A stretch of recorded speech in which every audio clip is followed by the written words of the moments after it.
Mauro César Pereira, queria a sua opinião sobre esse Flamengo que vai pegar o São Paulo aí na semifinal da Copa do Brasil. A gente tem alguns segundos antes de retornar para o rádio, né, em todas as plataformas, mas pode fazer seu comentário, Mauro, sobre esse Flamengo que chega como favorito nas competições. No Campeonato Brasileiro, né, o Palmeiras tem ali a sua vantagem, vai ser um pouco mais difícil, mas tem muita competição pela frente e tudo pode acontecer, ainda mais com um confronto direto nesse domingo no Allianz Parque. O Flamengo tem algumas mudanças importantes, né, do começo da temporada para cá, não só do comando técnico, mas também de jogadores, né? Não tem mais o Ilharão, tem o Vidal. O Flamengo não tem mais o Gustavo Henrique, tem o Fabrício Bruno, tem o Pablo, tem outros jogadores que chegaram, por exemplo, para essa função, para a zaga. E tem ainda mais dois aí para estrear: o chileno Pulgar, meio-campista, e o lateral direito uruguaio Varela, né? E a recuperação de alguns jogadores. Estamos de volta no rádio, agora sim. Em todas as plataformas com canelada aqui da Jovem Pan, tá fazendo igual o nosso Tico, né? A Flamimimi interrompendo como sempre e tal. O Pilhar, tem muita gente perguntando aqui no canal do YouTube Jovem Pan Esportes, recebeu aquela folga, então a gente tá aqui tocando o canelada da Jovem Pan, o bate-pronto e tal. Dele, né? Nós é que estamos de folga dele. É verdade. Vai estar numa mala. Estamos de folga dele. E aí o Mauro César tá falando exatamente sobre isso, né? Vamos ter Flamengo e São Paulo na Copa do Brasil. Flamengo, na minha concepção, muito favorito para avançar diante do São Paulo. Na Libertadores, para mim, o Flamengo tem tudo para avançar diante do Vélez. Aí vai ter Palmeiras ou Atlético Paranaense. Quem sabe uma reedição da última final de Copa Libertadores. E no Campeonato Brasileiro, vai pro tudo ou nada nesse domingo contra o Palmeiras. É a chance de diminuir a diferença, da vantagem que o Verdão construiu no Campeonato Brasileiro até aqui, Mauro. Então eu dizia, né, que além da mudança de técnico, o Flamengo recebeu novos jogadores, teve o Cebolinha também, ou seja, o elenco ficou mais forte, né, e voltou a render muito bem, né. Ontem, por exemplo, no gol da vitória, né, todo mundo muito atento à plasticidade da finalização do Pedro, mas é importante observar tudo que antecedeu o gol. É mais ou menos um período de uns 2 minutos do Flamengo trocando passes contra um Atlético que só assiste. Esse comportamento o Flamengo tem, já não é de hoje, vem desde 2018 com o Barbieri. Já era um time que jogava assim, com troca de passes o tempo todo, com paciência, mas muitas vezes arame liso, né? Time que ficava com a bola, mas não definia. Esse foi um problema durante muito tempo, mudou depois com o aprimoramento com a chegada do Jorge Jesus, mudou um pouco o comportamento nos tempos do Renato, passou a ser um time um pouco mais vertical, mais objetivo, e agora com o Dorival, acho que ele está conseguindo fazer um bom balanceamento, digamos assim. Ontem o Atlético muito fechado, né, e já no final do primeiro tempo o Atlético já começou a ceder mais espaço, o Flamengo começou a criar mais situações de perigo, e no segundo tempo o que antecede o primeiro gol acho que é muito interessante, porque um confronto de um time, o Atlético tem os maiores investimentos da sua história, o Atlético Paranaense, tem bons jogadores, mas opta por deixar um Canóbio no banco, um Coelho no banco, para jogar com 3 zagueiros, 3 volantes, tentar dificultar o jogo do adversário, e não consegue, porque o Flamengo vai trocando passes, criam na primeira situação de gol com o Arrascaeta, a jogada do Gabigol, Pedro e Arrascaeta, e o Bento faz uma defesa difícil. Na sequência, o Flamengo pega o rebote, e aí são 61 segundos, 24 passes trocados, uma única participação do jogador do Atlético, que é o Kevin, que tira a bola de cabeça, mas o Flamengo já recupera a bola imediatamente, no meio dessa troca de passes bem longa, e até o gol do Pedro, né? Eu acho que é assim, uma diferença muito clara de estilos, né? E o Flamengo conseguindo ser eficiente num cenário contra o adversário até violento em alguns momentos, batendo bastante o time do Atlético, né? Muitas faltas, daquelas assim para parar a jogada. O mais curioso disso tudo é o Fernandinho, né? O Fernandinho até outro dia, ele jogava no Manchester City e era o time que colocava o adversário na roda. Agora, ontem não. Ele e os colegas dele ficavam na roda e viam o adversário com a bola e dando pontapé, né? É impressionante assim a transformação, porque no time do Guardiola ele podia chegar numa jogada mais viril, outra, mas o Hugo Moura, aí, jogador do Flamengo, também batendo demais, e acho que a vitória do Flamengo foi por um placar magro, mas poderia ter sido mais ampla. Não fosse o Gabigol perder mais um gol absurdo, né? Uma chance que o jogador do nível dele não pode perder. Então é uma fase muito forte do Flamengo, muito boa de fato. E eu acho que independentemente do que acontecer no domingo, né, o time vai continuar tentando de todas as maneiras aí ganhar as 2 Copas, até porque em dado momento o que parecia é o que parece ainda, né? O Flamengo tem que lutar nas Copas, que eram duas competições possíveis, chegou às semifinais em ambas, né? E no Brasileiro ver o que dá para fazer. Então o que dá para fazer depende do domingo. Se vencer no domingo o Palmeiras, ou pelo menos empatar, Empatar ainda tem alguma chance. Perdendo passa a ser uma chance meramente matemática, né? Mas se vence, diminui para 6 pontos, com muitos jogos pela frente, ele passa a ter essa possibilidade. Como o time reserva tem ido bem, e de fato há muitos bons suplentes, né? É possível que o time consiga manter um bom nível, mas é muito difícil no Brasileiro. Eu acho que além de vencer o Palmeiras, a minha conta é vencer 15 jogos nesse segundo turno, inclusive contra o Palmeiras. Venceu 3, né, até agora no retorno. Teria que vencer esse quarto e mais 11 para ter chance de ser campeão, porque a distância é muito grande de fato. Mas mesmo que perca para o Palmeiras, ele tem aí 2 possibilidades de título muito grandes, porque me parece que é mais forte que os demais times da Copa do Brasil, na minha opinião. E na Libertadores, dos 4 sobreviventes, eu acho que o único que chega ali num nível ali de competição pau a pau é o Palmeiras. E Mauro, alguma menção honrosa à performance de ontem do Rodinei? A atuação do Rodinei ontem, destacada por torcedores do Flamengo, também pela imprensa. É o de sempre, né? Primeiro tempo, o Atlético forçou o jogo ali pelo lado dele, né? Não forçou tanto quanto poderia, mas fez as jogadas, centralizou as jogadas por aquele setor, tanto que o Abner descia bastante, tinha 3 zagueiros, 3 volantes, laterais tinham liberdade para atacar, o Kelvin muito menos pelo outro lado do Felipe Luiz, e ele cometeu alguns erros ali, erro de saída de bola, erro de passe, inversão de jogada, ele estava até bem assustado. No segundo tempo, quando o Flamengo passa a empurrar o Atlético para o seu campo e aí ele passa a jogar lá no ataque, aí ele se destaca, porque ele está numa fase muito boa. Ele é um jogador interessante, tem bons predicados, tem qualidades como um ala, um jogador ofensivo. Aliás, quando o Paulo Souza chegou no Flamengo, ele começou a jogar como titular. E por quê? Jogava um sistema com 3 homens na linha defensiva quando o time estava se defendendo, quando o time saía para o jogo, e ele usava o corredor direito ali para atacar, porque é o ponto forte dele, né? Ontem foi exatamente isso. Primeiro tempo, nós vimos as fragilidades do Rodinei, né? Quando o Atlético forçou o jogo por ali. Para a sorte do Flamengo, não conseguiu criar o Atlético nenhuma chance mais clara. E no segundo tempo, não. Com o Rodinei indo para o ataque e o time avançando, ele fez uma partida muito boa.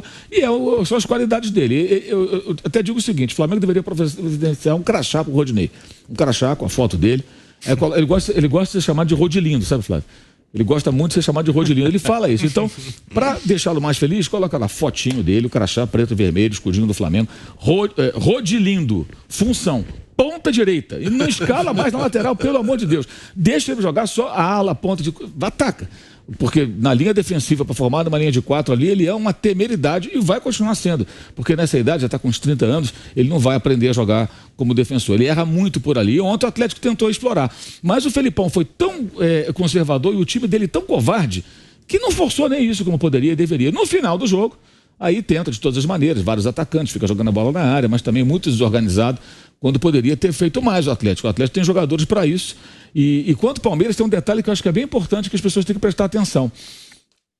As diferenças, né, do Atlético e do Palmeiras. O Palmeiras não terá o Scarpa, não terá o Danilo, no primeiro jogo pelo menos, né, suspensão automática, e joga o Vitor Roque, que não pôde jogar ontem. Então, acho que quem utilizasse o jogo de ontem como referência, eu acho que pode ser um pouco diferente nesse confronto, pelo enfraquecimento do Palmeiras, dos jogadores fundamentais que não estarão em campo, e pela presença de um jogador que o Pablo ontem, de novo, vou te contar, né? O São Paulo pagou 7 milhões de euros pelo Pablo. Meu Deus do céu, o Pablo não pega na bola. Ele não participa do jogo. Uma coisa assim... Ainda reclama quando sai, né? Não dá, não tem condição, não tem condição. E aí eu não entendo, Felipe, deixa o Canóbio de fora, deixa o Coelho de fora, vai com o Pablo, aí realmente fica mais complicado. Mas teve jornalista ontem, Mauro, Bruno, Flávio, falando de Rodinei na seleção, pelo desempenho dele ontem, também pelo desempenho dele mais recente com a camisa do Flamengo. Aí, já não sei, né, Mauro? Aí seleção passa um pouco, talvez, né, do que a gente considera como aceitável nesse momento pro Rodinei. Eu acho que é mais folclore e brincadeira do que outra coisa. Até porque na seleção brasileira, ele não jogaria com essa liberdade para apoiar, né? O Tite, ele monta sempre os times dele com defesas bem organizadas, laterais que sabem trabalhar ali formando como zagueiros, né? Zagueiro lateral, né? Ou seja, jogador que sabe trabalhar numa linha de defesa. E o Rodinei não tem essa característica, é o seu grave defeito, né? O que as pessoas têm dificuldade de entender sobre o Rodinei é o seguinte: tem que separar e olhar o jogo. Defendendo, péssimo, um perigo. De vez em quando consegue fazer uma partida aceitável. Atacando, bom jogador. E está numa fase muito boa, então ele consegue ser até ótimo em alguns momentos. Ontem ele foi bem tudo no ataque, do meio para frente. Inclusive tendo paciência em jogadas como essa que eu citei, que antecedeu o gol. O Everton Ribeiro tentou 2 vezes fazer a jogada de ultrapassagem para ele, nessa longa troca de passes. Na primeira, ele recebe, mas não tem o corredor para ele. O que ele faz? Ele volta, reinicia a jogada com o Felipe Luiz por dentro. O Flamengo gira. Na segunda, ele encontra o espaço. Aí faz o cruzamento preciso e o Pedro faz o gol de bicicleta. Flávio Prado, a sua análise sobre esse Flamengo, adversário do São Paulo na semifinal da Copa do Brasil. Você deve ter assistido o jogo de ontem, né? Flamengo 1, Atlético Paranaense 0. O que falar desse Flamengo aí do Dorival, que engrenou nessa temporada e tem tudo para conquistar pelo menos um título, uma taça de expressão, se não 2 taças, né? Porque tem essa possibilidade, ou mais até. Então, na Copa do Brasil, como eu já disse, para mim é bem favorito, ele é bem superior aos outros adversários. Seja qual for o adversário da final, o nível do Flamengo é maior e com relação ao São Paulo, eu acho bem desproporcional esse lado da semifinal. O time do Flamengo, se jogasse com os reservas, eu acho que ele já seria melhor do que os outros. O time reserva do Flamengo já é melhor, o material humano já é superior aos outros 3 que estão com ele na Copa do Brasil. Eu acho que teria condição de passar por esse São Paulo, inclusive. Eu acho. Eu também acho. Acho que seria que o nível de jogo é maior. E havia uma dificuldade, o time não se entrosava com o Paulo Souza, e agora o Dorival Júnior deixou o time está liberado, o time está jogando com posicionamento correto, com paciência, como foi citado pelo Mauro aqui. E o time não se incomoda. O primeiro jogo, a gente lembrar o jogo com o Atlético Paranaense, foi aquele jogo dos 23 chutes a gol, né? Um jogo de paciência. Time... E ontem, de novo, uma superioridade absurda. Então é um time muito tranquilo, né? Um time com um material humano espetacular. Quando você faz uma alteração... Quem foi? Foi o Rogério Ceni mesmo, né? Que falou que nos jogos que ele falou assim, quando eu fui olhar para colocar jogadores, eu botei 2 meninos da base. Olhei o Flamengo, eles estavam colocando Everton Ribeiro e Vidal. Né? É complicado, é desproporcional. E o jogo, quem ganha é o jogador. E o nível do Flamengo é muito alto. E o Rodinei, hein? Essa história de Rodinei na seleção aí, hoje que algumas pessoas pintaram e tal. O Chacon, ele me perguntou, você não acha que o Igor Vinícius poderia ser observado? Aí ele falou, se você tivesse que escolher entre Igor Vinícius e Rodinei para a seleção, quem você colocaria? Eu falei, eu faria a opção de ir com o jogador a menos. Acho que nós já tivemos uma cota de Zé Carlos na seleção, né? Na lateral direita da seleção. Eu não levaria. Não, verdade. Não, eu também porque não levaria. Se você leva, você corre o risco de ter que usar. Sim. O problema, a gente sempre falou isso. O jogador ruim, ele não machuca, ele não é suspenso, ele não toma cartão amarelo, nada. Ele tá sempre disponível. Pode ver. O que joga é o ruim. Quem machuca é o craque, quem tem problema. O jogador ruim tá sempre lá. Então você não pode levar para não correr o risco de ter que usar, né? Poxa, mas o Chacon falou em Igor Vinícius na seleção? Falou. É insano, né? Mas falou. E aí eu falei, a maior prova desse negócio que se você leva, você pode ter que usar, foi que o Zé Carlos jogou na semifinal da Copa do Mundo, contra a Holanda. Né? Sim, já que marcar aquele ponta rápido, como é o nome do... Quem jogou foi o Zenden. O Overmars não tava, não. Jogou o Zenden. Meu Deus do céu, né? Você tem que usar, velho. Não, põe mais um lateral. Porque a gente tem uma carência aí na lateral direita, então qualquer jogador que minimamente se destaque, a gente já coloca na seleção, ou como... Aqui, Bruno tem uma frase que eu acho ótima. Aqui tem mania de levar o funcionário do mês, né? Já pediram o Marinho, né? Alguém mais fala de Veiga, Marinho foi uma guerra. Não dá, né? É bem por aí. Funcionário do mês, para. Aí tem muita... Acho que alguns não falam sério, outros até falam, mas já enfiaram 120 jogadores na seleção. Eu acho o Marcos Rocha um bom jogador. Será? Assim, ele nunca foi chamado pelo Tite, né? Só naquele jogo da Colômbia. Daniel Alves ou Emerson Royal. Vai o Danilo e o Daniel, vai ser isso. Mas, assim, a seleção não é só assim, o cara se destaca um tempo... tem que ser chamado. Eu discordo muito daquela coisa que na seleção é momento. Não é só momento. O momento é uma coisa, é um aspecto. O cara que tá bem, ele é observado, ok. Mas tem várias coisas. Tem um encaixe no que a seleção precisa. A seleção é um time de futebol. Ela tem a sua maneira de jogar. Não tem o dia a dia do time, mas ela tem a sua maneira de jogar. O treinador que está na seleção, independente de quem seja, ele tem o seu jeito de jogar e ele convoca, traz jogadores dentro do que ele quer. Aí tem a questão de uma regularidade na seleção. O treinador não vai tirar um jogador que já rendeu bem com ele porque, sei lá, tá um mês ruim daquele cara. Ele não vai tirar e botar o que tá no mês bom, sendo que o outro já entregou, já se encaixou no sistema dele, é um cara que ele confia. Então tem vários aspectos, né? Não é só essa coisa, o cara joga bem, 4, 5 jogos, sei lá, um mês, 2 que seja, e tem que ser chamado. Não, o momento é uma possibilidade. Por que o Pedro, e hoje o Tite deu outras entrevistas aí, inclusive ele falou na Rádio Tatiaia de Minas, e mais uma vez deixou bem claro que o Pedro será convocado, né? Ele só não falou, será explícito, só não falou com todas as letras, mas ele tem deixado bem claro. além da qualidade do jogador, por que o Pedro deve ir, o Veiga não foi, o Hulk não foi? E o Pedro é um jogador que ele não tem. É uma característica, um tipo de jogador que ele não tem. E ele acha importante ter no grupo. Então, você tem que ver também se encaixa. Claro que o Rodinei não tem nem nível assim para jogar na seleção. Mas como o Mauro explicou, o Tite joga com uma linha de 4 e quando tá com a bola, o lateral direito do Brasil não vai no fundo. Seja o Danilo, o Daniel, que o Tite tá jogando com os pontas bem abertos. O lateral normalmente ataca por dentro ou fecha junto com o volante quando o time tá atacando, quando tá mais adiantado. Então, além de não ter bola para isso, não se encaixa nem no modelo de jogo. Então, as pessoas ficam pedindo assim de maneira aleatória. O cara faz 2 gols, tem que ter uma chance. Ontem tinha gente pedindo, e sério, o Cano na seleção argentina. Agora estão querendo convocar pros outros também. É uma coisa maluca. Teve isso. Então, cada seleção vai com 120 jogadores pra Copa. Não acho que dá pra jogar. Nem o Cano. Fala, Cano, você vai pra seleção argentina? Joe não. Ô, louco, para, pô. Para. Então tá aí, portanto, o nosso canelado aqui na Jovem Pan, depois desse América Mineiro 2, São Paulo também 2, falando também do Flamengo, adversário do São Paulo na semifinal. Pois é, as semifinais da Copa do Brasil já estão definidas. Numa chave, Corinthians e Fluminense, na outra, Flamengo e São Paulo. Pedro tá jogando demais no Flamengo. Bruno Prado, isso aqui, né? E a gente vem acompanhando as declarações do Tite, ao que tudo indica, será convocado para a seleção brasileira. Vai ter 2 amistosos agora, né? Cancelou o compromisso contra a Argentina, enfim, né? Chegou num acordo com a AFA e tal, e depois a FIFA confirmou de vez, né? Que não vai ter a partida envolvendo o Brasil e a Argentina. Abriu espaço no calendário do Brasil, marcaram já 2 amistosos. O Pedro deve estar nesses 2 amistosos. E eu acho que só não vai para a Copa, sei lá, se acontecer alguma coisa assim muito extraordinária, né? Porque eu acho que o Pedro é um jogador de característica diferente. Pelo que o Tite fala, parece bem claro que ele tem muita vontade de levar o Pedro para a Copa. Aí tem que ver o que vai acontecer até novembro, né? Até a convocação deve ser em outubro para a Copa, mas ele falou que eu ouvi o dele ontem e hoje parece que vontade não falta. Ele quer levar o Pedro e aí depende dele, aí depende do Pedro seguir bem. Eu acho que se seguir bem, pelo que o Tite tem falado, não tem muito erro, não. Ele provavelmente estará no Catar. Depende dele seguir bem. Ô Mauro, você vê o Pedro se encaixando na seleção brasileira? Ele vai ser uma opção, né? Um jogador que não será titular, pelo menos a priori, né? Mas seria uma opção de centroavante que atua dentro da área, que faz um pivô, que também faz o jogo acontecer para os companheiros. Ele é um jogador que tem recursos, né? E tem demonstrado isso ontem, por exemplo.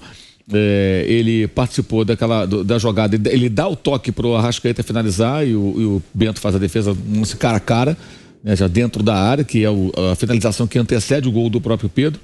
Ele recebe a bola do toque de cabeça do Arrascaeta e prepara com muito recurso, né, pro Gabriel, e o Gabigol consegue perder o gol bizarramente, cara a cara com o goleiro do Atlético, Bento, chuta na trave. Ele tinha vários lugares para chutar aquela bola, por cima, pelo lado, no contrapé do goleiro. Aí ele tenta colocar no cantinho, a bola vai na trave esquerda do Atlético. O Flamengo ele perdeu a chance de liquidar a fatura mais cedo. Então, assim, ele tem características diferentes, né? Então ele pode dar uma opção muito boa pro Tite. Agora, a priori, acho que ele fica no banco. Vai ser uma reserva, todo mundo fica no banco mesmo, né? E passa a ser uma opção. Uma opção que ele teria com o Matheus do Atlético. Matheus Cunha, né? Seria a opção dele, a priori. Mas com esse bom momento do Pedro, acho que ele começa a ter uma possibilidade maior aí de brigar por essa vaga. Vejamos até que ponto o Tite vai considerar ou não a questão desses 2 jogos e a convivência, né? Acho que aí... Acho que é mais a convivência, né? Acho que esse é o ponto. Porque, de repente, o cara entra no jogo, joga alguns minutos e acaba, às vezes, não saindo muito bem, né? Eu lembro que o Diego Costa, quando estava numa grande fase, antes de optar pela seleção da Espanha, o Felipão convocou, ele jogou, somados os 2 jogos, cerca de 31 minutos contra Itália e Rússia, se não me engano. 2 amistosos. Mal pegou na bola, mal conhecia os colegas. E aí não fez muita coisa e tal, depois acabou indo para a seleção da Espanha. E o Brasil não tinha nenhum centroavante do nível dele naquele momento. Ele estava arrebentando no futebol europeu, foi bem na Espanha, foi muito bem na Inglaterra, depois no Chelsea, jogou muito. E acabou indo para outra seleção, porque o Brasil meio que deu de ombros, né? E não tinha nenhum jogador melhor do que ele para a seleção brasileira naquele momento. Então acho que não pode ser bater o martelo só por um ou outro amistoso, que o cara vai jogar alguns minutos ou de repente mal entra na partida. Acho que treina, convive, conversa, já viu no clube que pode fazer, aí tenta encaixar. Até porque ele vai ter um período pré-copa para treinar, para trabalhar e para ver de que maneira o atleta pode ser aproveitado. Os auxiliares do Tite ontem estavam na Arena da Baixada acompanhando de perto aí o desempenho do Pedro, viram de pertinho ali a bicicleta, golaço do jogador do Flamengo. E aí, Flávio, aquela coisa, né? O Dorival Júnior deu uma sequência para essa dupla, Pedro e Gabigol no ataque do Flamengo. Para mim, hoje, a principal dupla do futebol brasileiro. Outros técnicos já chegaram a testar uma vez ali, uma vez aqui, mas dar sequência mesmo, eu acho que só com o Dorival no Flamengo, né? Com esses dois jogadores. Eu vi foi manchete, eu não li, mas não sei se foi o Dorival que falou isso, não é muito o perfil dele, ele é bem tranquilo, né? Uhum. Que ele teria dito o seguinte: como é que os outros técnicos não colocavam Pedro e Gabigol? Perguntaram, como é que você fez para colocar Pedro e Gabigol? Ele teria respondido: como é que os outros não colocavam Pedro e Gabigol, né? Não sei se mas é uma coisa realmente para você pensar, né? Como é que os outros não colocavam? Tinha o Bruno Henrique. Exato, isso que eu ia falar. Antes tinha preferência pelo Bruno Henrique. Isso, né? Porque tinha o Bruno Henrique. Aí é difícil. Eles jogaram os três juntos com o Paulo Souza algumas vezes esse ano, inclusive contra o Goiás. E o gol foi do Pedro, a jogada foi do Gabigol com o passe do Mateuzinho. A questão é essa, né? Que a gente esquece um pouco do Bruno Henrique. O Bruno Henrique, ele é quase um cara impossível de barrar no Flamengo. Assim, ele esse ano estava jogando bem, ele era o melhor jogador do Flamengo entre os jogadores de frente ali, disparado. Aí se machucou, né? E isso possibilitou a entrada do Pedro. O cara que menos escalou os dois juntos foi o Renato. O que menos colocou os dois. O Rogério escalou os dois algumas vezes. O Domenech escalou os dois algumas vezes. O Jesus muito pouco, né? O Bruno Henrique dá pra ajeitar. Gosto muito da tese do Vampeta quando ele fala: se um monte de jogador ruim pode jogar junto, por que um monte de jogador bom não pode? Né? Você puxa o Gabigol de um lado, você encontra espaço, o Bruno Henrique aberto e vambora, pô. Para jogador bom, você sempre encontra um espaço, né? Tem que jogar. Acho que a única possibilidade, assim, seria, mantendo o Everton Ribeiro Arrascaeta, seria uma tentativa, né? Aí teria que ver no campo como funcionaria. Seria um volante ali, sei lá, o Thiago Maia, não sei. Aí o Everton e o Arrascaeta por dentro, ali na frente desse volante. O Gabigol na direita, o Bruno na esquerda e o Pedro de centroavante. Acho que seria a única maneira de encaixar esses cinco juntos, aí teria que ver no campo como funcionaria. É um problema para o adversário, hein? Teria que ver no campo. Encaixar. Porque muita gente, quando chega algum reforço no Flamengo, aí chegou o Cebolinha, aí tinha o Pedro já ali, já há um tempo, quase sempre alguém fala: sai o Everton Ribeiro. Cara, o Everton Ribeiro joga demais. É difícil tirar o Everton Ribeiro de um time, assim. O Everton Ribeiro é um cara que organiza jogo, é um cara que dita ritmo. Ele teve os seus momentos de baixa, que é normal, mas ele é um ótimo jogador. Eu acho que às vezes ele é um pouco subestimado, assim. O Everton Ribeiro é muito bom. O Everton Ribeiro é um cara que organiza time, que ajeita, que consegue acelerar quando precisa, consegue segurar o ritmo quando precisa. Então, muitas vezes ele acaba, assim, nesses times mais virtuais, assim, nunca nenhum treinador chegou a tirar mesmo o Everton vários jogos. Mas muitas vezes quando chega um reforço, o primeiro que as pessoas tira o Everton Ribeiro. Não, ele joga demais. É que ele não faz tanto gol quanto o Arrascaeta, quanto o Bruno Henrique, quanto o Pedro, quanto o Gabigol, mas joga muita bola.